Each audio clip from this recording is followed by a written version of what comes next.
Είμαι ο Μιχάλης Γεωργιάδης, είμαστε στο Go Car και το αυτοκίνητο που έχω τη χαρά να δοκιμάζω σήμερα κάτι θέλει να μας πει. Ή μάλλον ο δημιουργός του κάτι θέλει να μας πει. Το όραμα του Elon Musk θέλει τα αυτοκίνητα τόσο έξυπνα που να κινούνται μόνα τους. Αλλά είναι κρίμα ένα αυτοκίνητο σαν αυτό να μην το απολαύσει από τη θέση του οδηγού.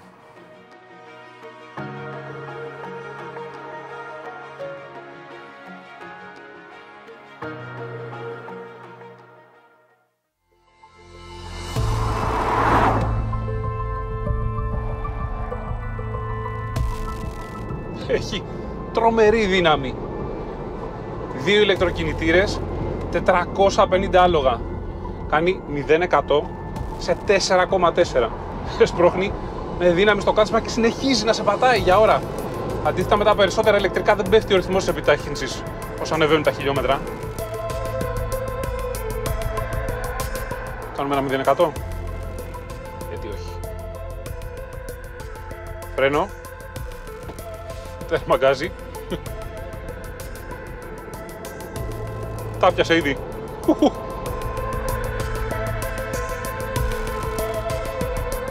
Δεν έχει πολλές ρυθμίσεις, προγράμματα οδήγησης κλπ.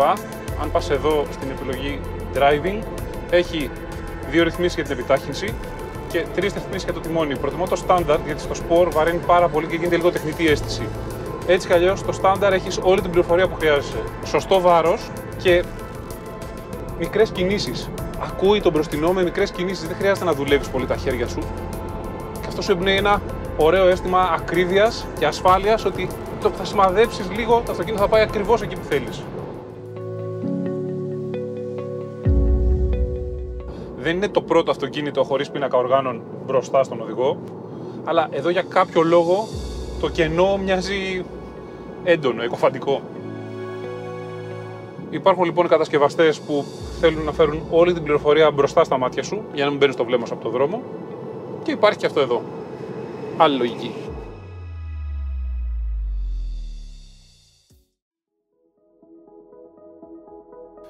Έχουν εξαλείψει κάθε φυσικό διακόπτη από την κεντρική κονσόλα. Όλες οι λειτουργίες ελέγχονται από την οθόνη. Ακόμη και για να ανοίξει το ντουλαπάκι του συνοδηγού.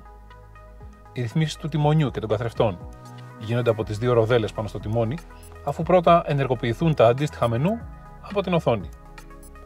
Η ροή του αέρα από τους αεραγωγούς ρυθμίζεται επίσης δια της αφής, από την οθόνη. Η συνδεσιμότητα, όρος που χρησιμοποιούμε σε όλα τα σύγχρονα αυτοκίνητα, εδώ αποκτά άλλη διάσταση. Με τη σύνδεση LTE στο διαδίκτυο διαθέσιμη σε όλες τις εκδόσεις, είναι σαν να έχεις παντού το τάμπλετ σου, καρφωμένο στο ταμπλό. Με πολλά widget και εφαρμογές ψυχαγωγίας για μικρούς και μεγάλους.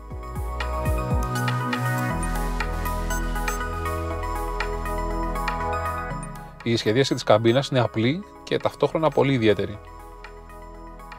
Τα υλικά είναι ευχάριστα στην αφή και στην όψη και η συναρμολόγηση προσεγμένη.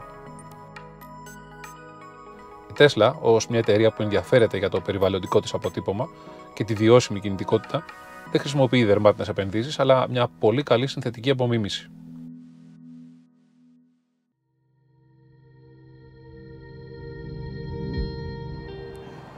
Η σχεδίαση ακολουθεί τη φόρμα που η Tesla καθιέρωσε με το Model S περίπου πριν 10 χρόνια, σε λίγο πιο μικρές διαστάσεις. Εδώ, λόγω του πιο μικρού μήκους, μοιάζει λίγο μεγαλύτερο το ύψος.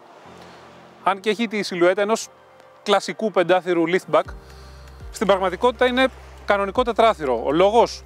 Για να κρατήσουν αυτή την πανοραμική γυάλινη ροφή που περιλαμβάνει και το πίσω παρμπρίζ, το καπό έπρεπε να είναι ξεχωριστό. Το εμπρός μέρος είναι το σχεδιαστικό trademark του αυτοκινήτου. Χαμηλό, με τη συμπαγή μάσκα. Χωρίς κινητήρα, άρα χωρίς ανάγκες ψήξης, είναι έτσι προς όφελος της αεροδυναμικής. Ο συντελεστής οπισθέλκουσας είναι 0,23 μόλις. Και πιστέψτε με, όταν το ζητούμενο είναι εξοικονόμηση ενέργειας και επιδόσεις, κάθε λεπτομέρεια μετράει. Αξιοποιώντας πλήρως τις δυνατότητες της ηλεκτρικής πλατφόρμας, με το τελείως επίπεδο πάτωμα, έχει κορυφαίους χώρους για τις πίσω θέσεις.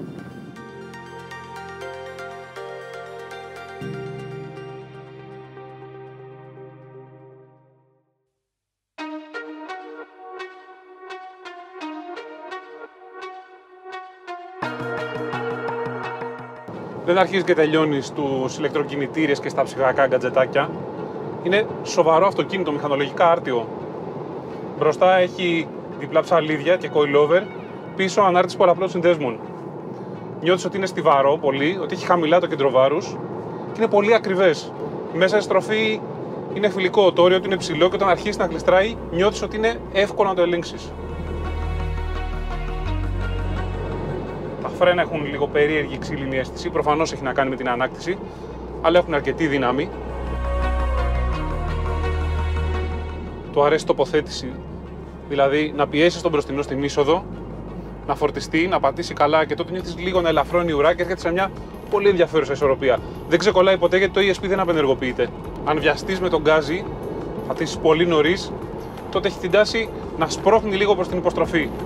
Αλλά με ένα μικρό lift-off αμέσως επανέρχεται σε τάξη.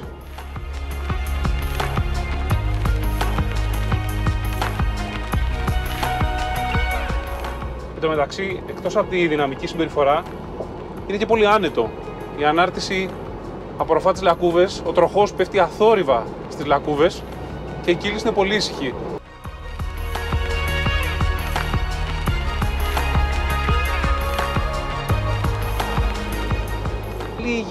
Λίγη υποστροφή όταν το πιέσεις νωρίς, ακριβώς επειδή έχει πολύ δύναμη, αλλά ο πίσω ηλεκτροκινητήρας αμέσως μπαίνει στο παιχνίδι και ισορροπεί.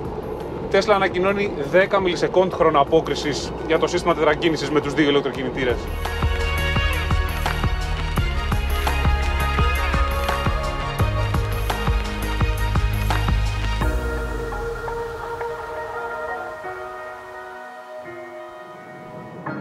Η λειτουργία του περίφημου Autopilot της Tesla βασίζεται σε 12 αισθητήρες υπερήχων, κάμερες που ελέγχουν το χώρο 360 μοίρες γύρω από το αυτοκίνητο και ραντάρ ακτίνας 160 μέτρων.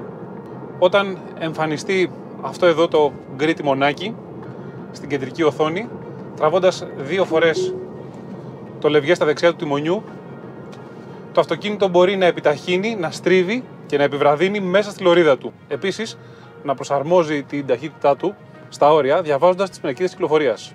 30 ακριβώς. Στα αριστερά της οθόνης απεικονίζεται το περιβάλλον γύρω από το αυτοκίνητο όπως ακριβώς το αποτυπώνουν οι κάμερες. Δεν δείχνουν απλώς εμπόδια ή άλλα οχήματα, δείχνουν με λεπτομέρεια τον όγκο και το σχήμα τους. Διαβάζουν επίσης πεζούς, ποδηλάτες, ζώα.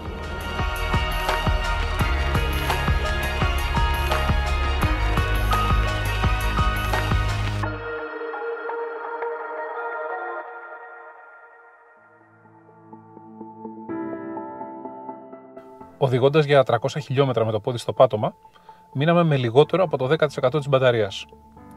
Ζητώντας από το σύστημα πλοήγησης να σε οδηγήσει σε έναν supercharger, το αυτοκίνητο προετοιμάζει τη θερμοκρασία της μπαταρίας καθοδόν για να δεχτεί τη μέγιστη παροχή ενέργειας που αυτός μπορεί να δώσει, μειώνοντας ακόμη περισσότερο το χρόνο φόρτισης.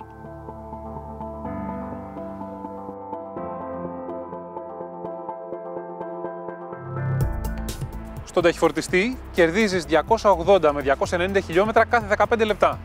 Μάλιστα, επειδή η φόρτιση ξεκινά πολύ επιθετικά και σταδιακά γίνεται πιο ήπια για να προστατέψει την μπαταρία, ήδη από το πρώτο λεπτό έχεις πάρει 70 χιλιόμετρα αυτονομίας. Βέβαια, μπορεί να φορτιστεί και στο σπίτι, σε μια απλή μπρίζα σούκο. Για την πλήρη φόρτιση θα χρειαστεί 12 ώρες και το κόστος είναι πάνω κάτω 3 ευρώ.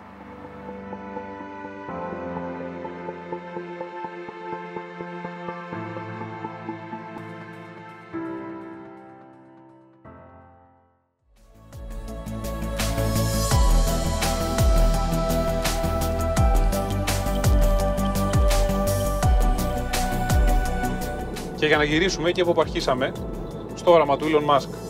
Αρκετοί πίστευαν ότι η Tesla δεν θα αντέξει στις πιέσεις του παραδοσιακού λόμπι της αυτοκινητοβιομηχανίας. Και έλεγαν ότι αργά ή γρήγορα κάποιος μεγάλος θα αγοράσει το τεχνολογικό προβάδισμα που έχει αναπτύξει ο Elon Musk στις μπαταρίες και στους ηλεκτροκινητήρες και θα φτιάξει αυτοκίνητα. Κι όμως, με μια αλματώδη εξέλιξη την τελευταία δεκαετία, η Tesla φαίνεται να είναι τώρα η εταιρεία που δημιουργεί τις τάσεις που οι μεγάλοι έρχονται να ακολουθήσουν.